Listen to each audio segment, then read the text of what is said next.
Hello and welcome to a new edition of Bengal Magazine. My name is Jeff Ventura, sitting in this week for Tom Kohler. On today's show, we'll talk football with offensive coordinator Christian Ozolins and senior running back Rich Peete.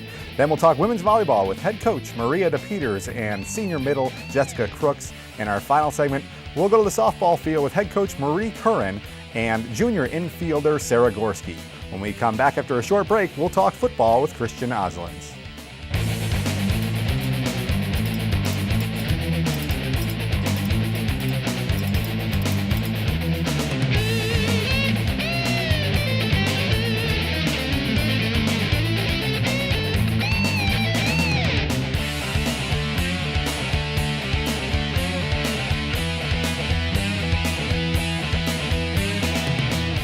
Welcome back. In our first segment, we're talking football. We're joined by offensive coordinator Christian Ozolins and senior running back Rich Peete.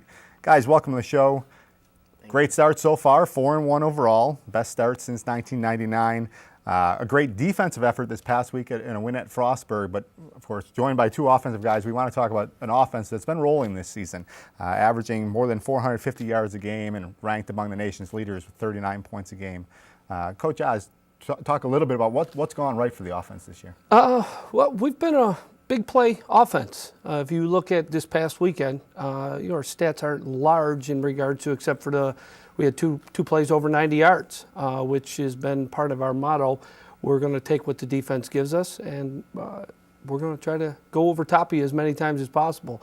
And we've got some big-time players. We're fortunate to have a Michael Doherty, Ryan Carney, Richard Peete, three of the top leaders right now that have done some very good things offensively.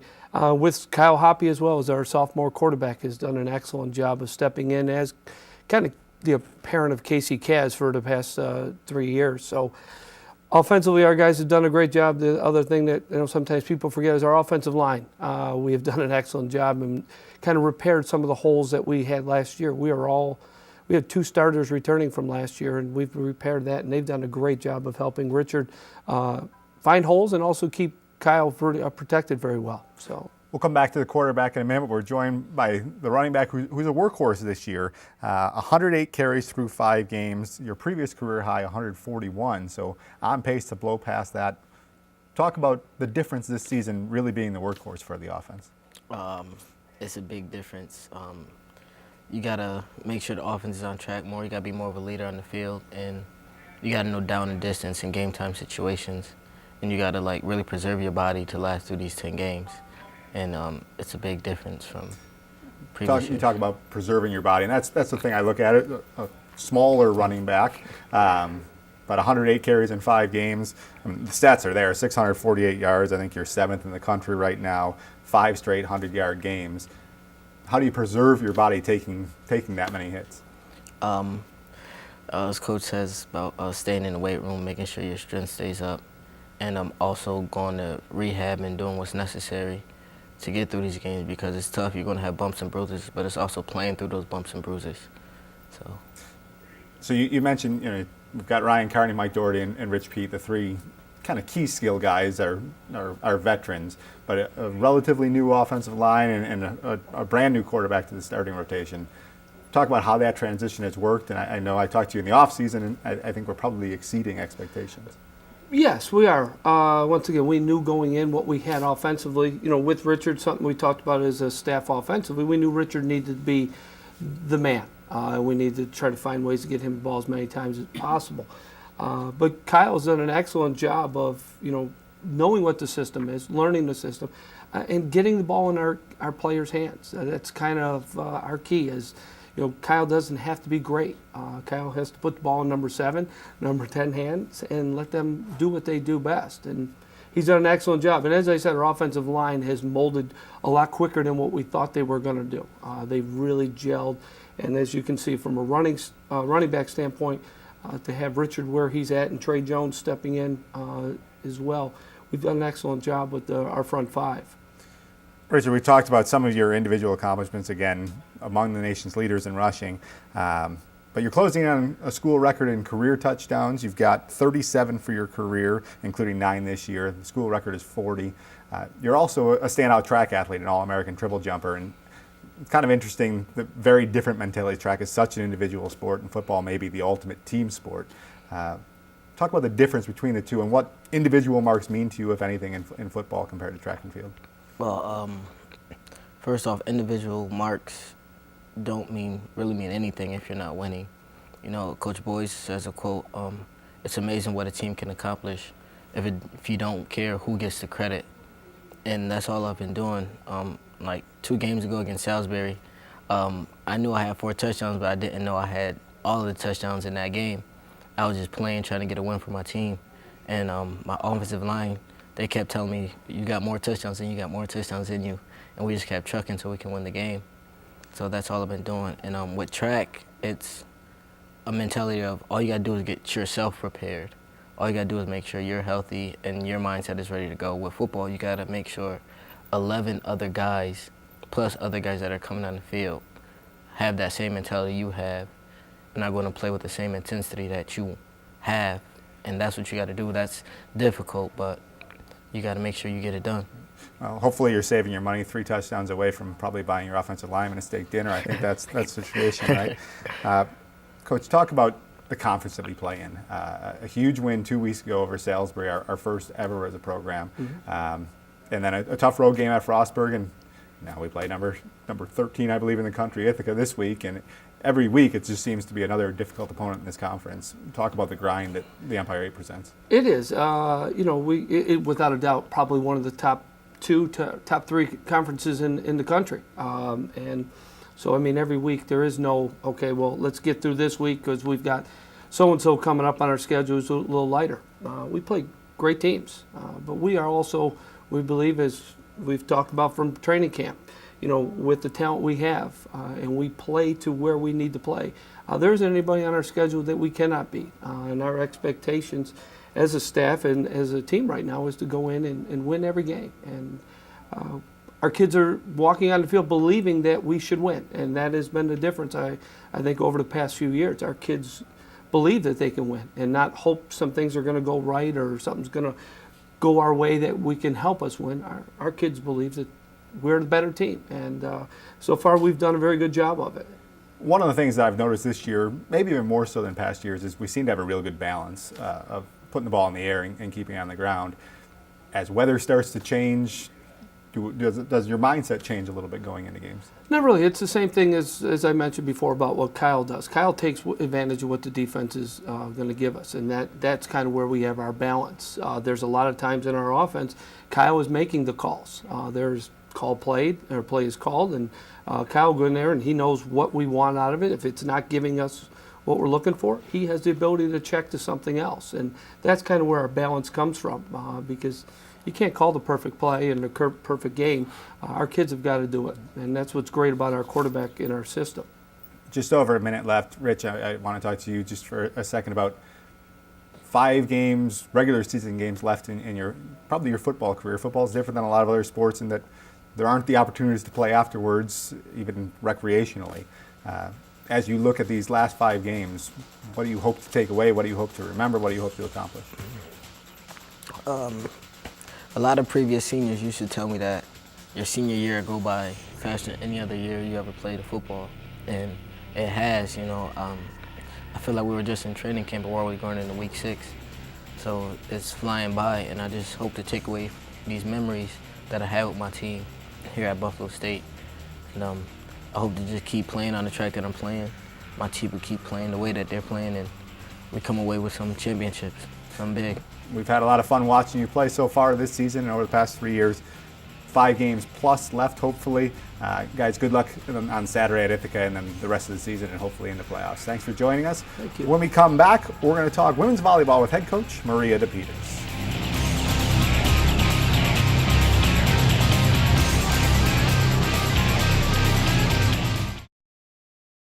Our Tim Hortons Buffalo State Athlete of the Week for this week is women's volleyball player Jessica Crooks, a senior hospitality major. She was named MVP of the Fredonia Classic, leading the Bengals to a perfect 4-0 mark over the weekend. Crooks had 43 kills with an attack percentage of 27.3% and a team best 15 blocks in 14 sets played. She had a 13-kill performance in a 5-set win over Frostburg on Friday, and also 12 kills and 6 blocks in a straight-set win over Pitt Bradford. Jessica Crooks is your Tim Hortons Buffalo State Athlete of the Week. And in this segment, we are joined by head women's volleyball coach Maria DePeters and senior middle and our Tim Hortons Athlete of the Week, Jessica Crooks. Ladies, welcome to the show.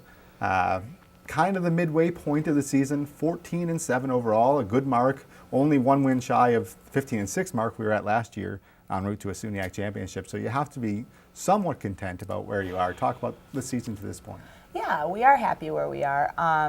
It is comparable to where we were last year, but I also think we're playing a little better than we were playing last year at this point, which is good. I do think that we have had our ups and downs throughout the season with inconsistencies, but we're working through them. We definitely have a lot of new players on the court, and we also have a lot of returning players on the court, but returning players that are playing different positions, which definitely one thing that's different mixes up the whole atmosphere on the court. But we are doing really well, and I'm happy with how this last weekend went, and I think that if we can keep pushing from here, we're going to be on a good path for the rest of the season. Jessica, kind of an interesting spot for you as a transfer from N-Trip last season. You were a new player, and now you're a senior leader in just one short year. Talk about how the team has come together a little bit with 3 starters lost last year and to maintain a 14-7 mark through 21 matches. How has that happened? I think the starters we lost were important players, but the returners who filled those spots did a great job. I don't feel like we missed any beats. We started where we left off. We just came out strong.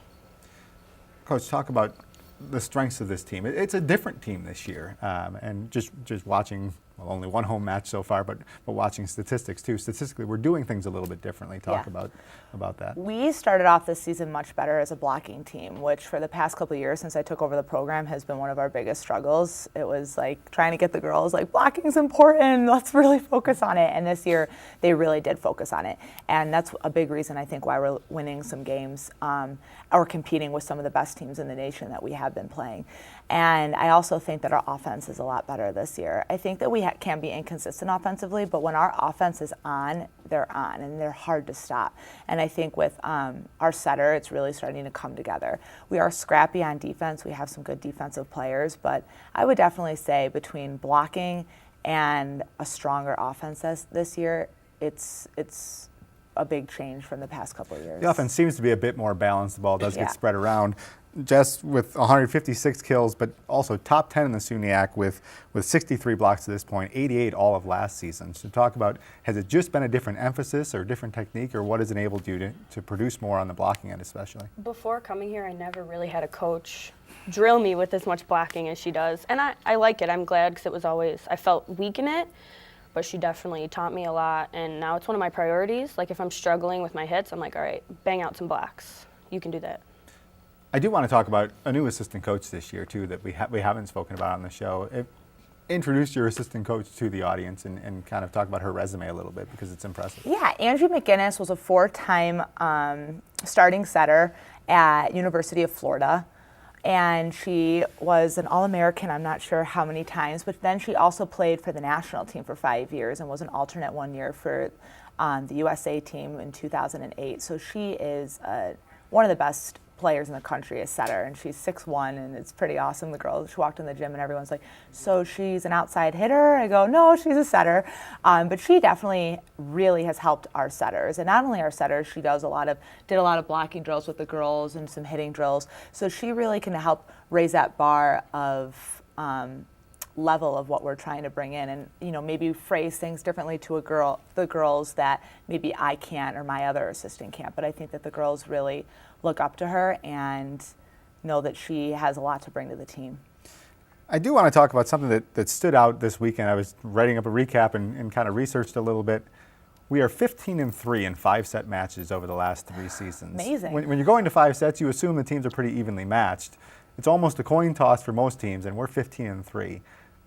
What might contribute to that, you think?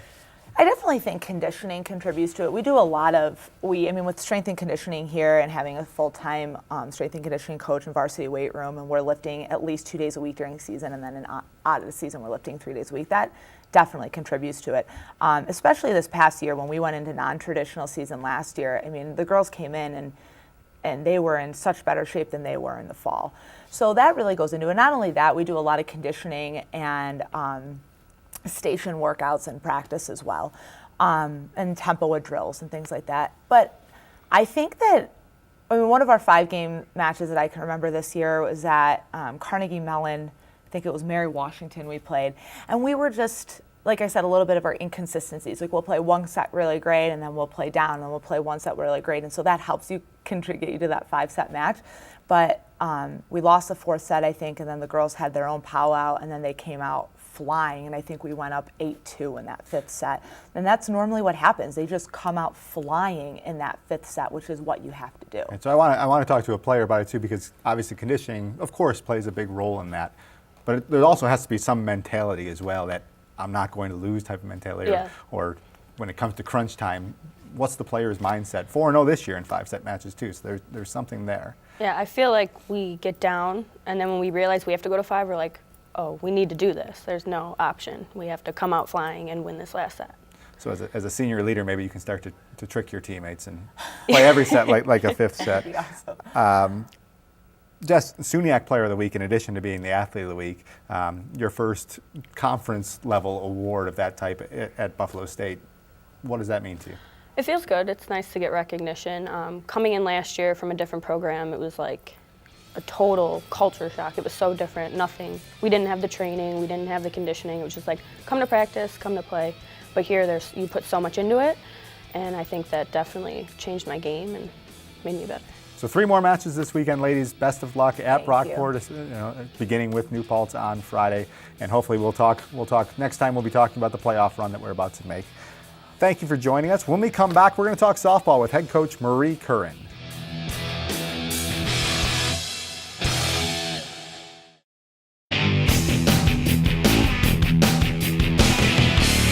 Hi everyone, and welcome to Bengal Update. I'm Gabrielle Mediak, here with the recap of news and a look at the upcoming events surrounding Buffalo State athletics. Football improved to 4-1, its best start since 1999, in beating host Frostburg State 31-14 on October 4th. Tailback Rich Pete led the Bengals with 121 yards on 18 carries. It marked the 5th straight game Pete has rushed for at least 100 yards. The defense, which limited Frostburg to 288 yards, was led by Shaq Frederick with 16 tackles. The Bengals are back on the road against nationally ranked Ithaca on October 11th. Kickoff is at 1 p.m. Jessica Crooks had a team-high 12 kills as volleyball crushed Pitt Bradford in straight sets at the Fredonia Classic on October 4th. The Bengals then went out to rout Hilbert in straight sets as Crooks had 10 digs. Kayla Pitts had 9 kills as well. The Bengals are 14-7 overall, heading into the second of 3 rounds of SUNYAC pool play. That game is October 10th at New Paltz. For her efforts, Crooks was named the Conference Volleyball Player of the Week. The senior from Niagara Wheatfield High had 43 kills and a team high of 15 blocks last weekend.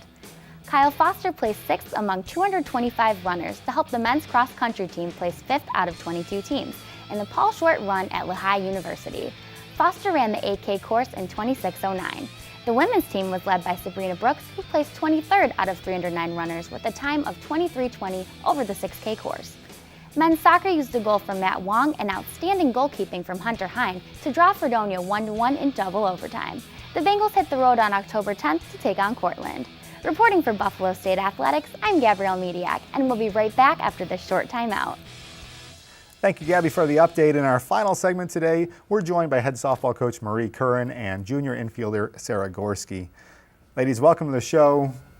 We're a little bit of a ways away from softball season now as the weather starts to cool off. It's not quite what we're thinking about, but we just came off a successful non-traditional segment. So I want to check in and see how things have been going. 4 weeks or so of practice, a tournament day, and an alumni game. Quite a bit accomplished, and the weather cooperated quite nicely during that segment. So talk about what you accomplished over the past month or so.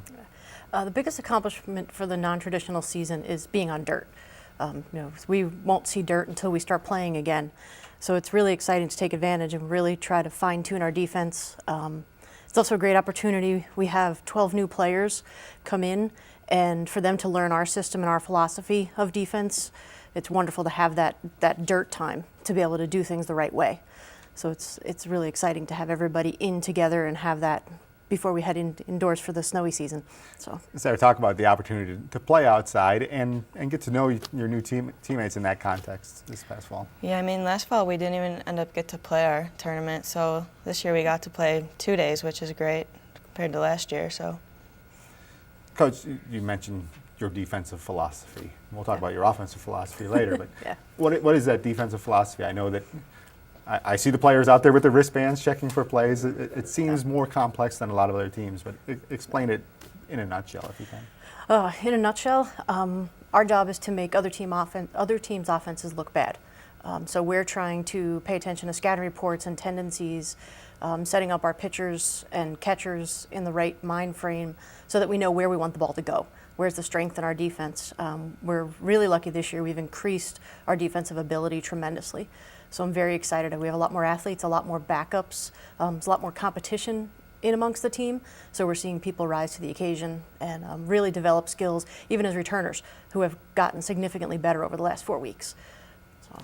Starting first baseman next to you, a breakout season last year as a sophomore, limited time as a freshman, which is kind of the norm, and then hit .337 in 34 games last year, and were solid at defense as well. Talk first about your season last year and how different it was for you to make the adjustment to the college game.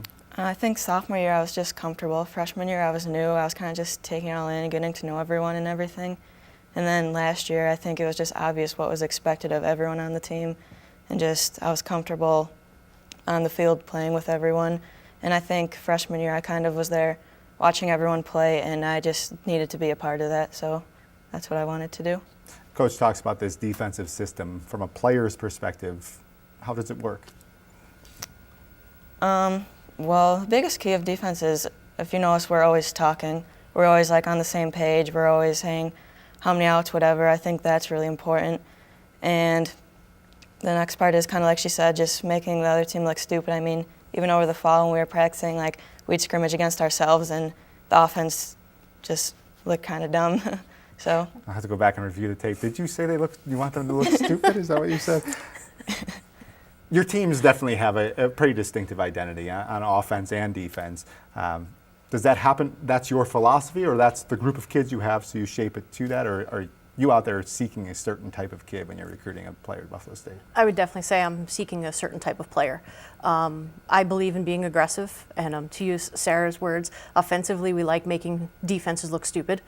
We take bigger leads, we're much more aggressive, we take advantage of taking the extra base all the time. Our players have the green light when it comes to running, so we work very hard on our running form, our running skills. And that's something to really give kudos to Sarah. Her work ethic is amazing. We take a person like Sarah and switch her from third base to first base, and she bought into the system, bought into what she could do to help us, increased her speed, and all of that was evident in her increase in batting average, and hitting for power and gaps. I love that our girls read the other pitchers and catchers, that I'm not giving the steal signal all the time. They go when they want. We don't stop them. We may talk about was it a bad choice or a good choice, but otherwise, that's just part of the system. And, I always get people thrown out, and we tell them, I'll walk into the huddle and say that was my bad, pick me up. But, I'd rather get 5 people thrown out over a season and score 20 more runs than sitting back and saying, oh, I should have sent them, or I should have called a squeeze, or I should have. We don't believe in I should haves in our softball program anymore. As a player, as an outsider, it looks like a fun style of play. Would you agree with that as a player? Does it agree with kind of your own philosophy? Yeah, I mean, there's nothing else I'd rather be doing than playing softball here. Like, there's only 4 years of this, and I've only had 2 so far, and it's been the greatest time of my life probably, so. It definitely goes fast, as Rich said in the first segment, and Marie and I can attest to from personal experience. Thank you for joining us. That'll do it for this edition of Bengal Magazine. Thank you, as always, to our great staff down here at Instructional Resources. We'll see you for more Bengal Magazine in 2 weeks.